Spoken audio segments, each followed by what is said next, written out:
waxaa hididiile iyo moral fiican ku bilowday dagaalka u dhaxeeya maleeshiyada macbuusleyda oo gacan ka helaya dowladda federaalka Soomaaliya iyo kooxda argagixisada ee Al-Shabaab 5 bilood kadib waxaa fashil ku dhow qorshihii ay dowladda Soomaaliya ku hubaysay maleeshiyada macbuusleyda iyadoo dagaalka ka dhanka ah kooxda argagixisada ee Al-Shabaab uu yeeshay waji cusub horaadkii bishii May madaxweyne xasan sheekh dowladdiisa ayaa abaabushay qabiilada Soomaaliyeed si ay ula dagaalanto kooxda argagixisada ee Al-Shabaab iyadoo qaar ka mid ah bulshada ka daalay gumaadka kooxda argagixisada ay ku hayeen ayaa u riyaaqay qorshaha dowladda balse qaar kale oo ka tirsan waxgaradka bulshada Soomaaliyeed ayaa dhaliilo xoogan duldhigay ayagoo ku tilmaamay tallaabadaasi tahay mid khatarteeda leh oo u horseedi karta dalka dagaalo sokeeye sida uu sheegay wasiirka difaaca dalka hubka ay siiso dowladda federaalka Soomaaliya maleeshiyada macbuusleyda iyo midka ay ka furtaan kooxda Al-Shabaab inuu noqon doono mid aan dowladda gacanteeda dib loogu soo celin doonin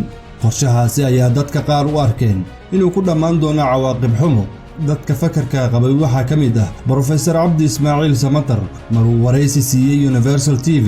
ayuu ku sheegay in hubeynta qabiilada u horseedi doonto in dib loogu laabto meeshii laga yimid in la iska xoreeyo shabaab cidiidi kartaa ma jirto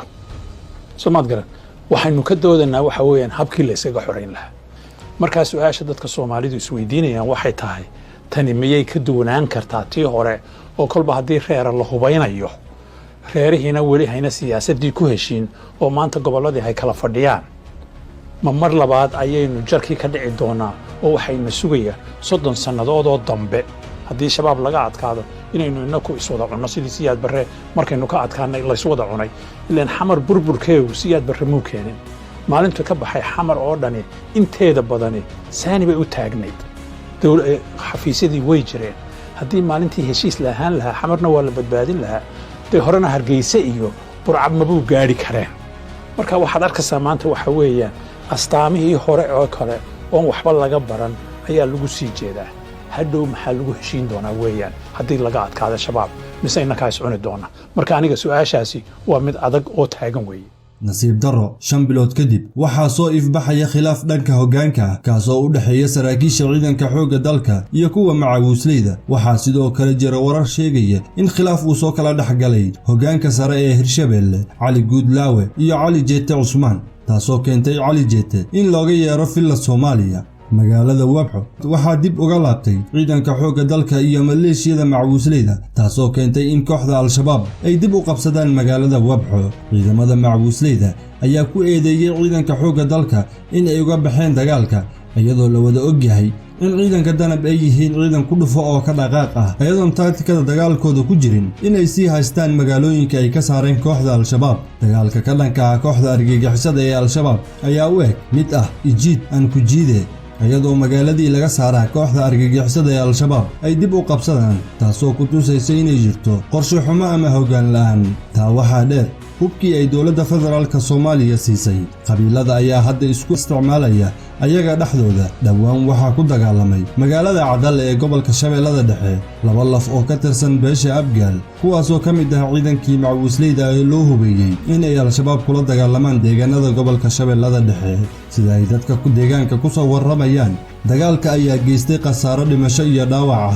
ah iyadoo ay sheegeen inay ku dhinteen ku dhawaad 30 qof halka ay ku dhaawacmeen 10 kale sidoo kale beesha Xawaadle ayaa ayagana aan la dhicin qaabka loo maamulayo dagaalka ka dhanka ah kooxda Al-Shabaab maadaama ay filayeen dhanka beesha Abgaal inay dagaalka ka soo gali doonto dhanka Shabeellada Dhexe halkaasoo ballantu ay ahayd in kooxda argagixisada la isugu keeno aadan yabaal xadka labada gobol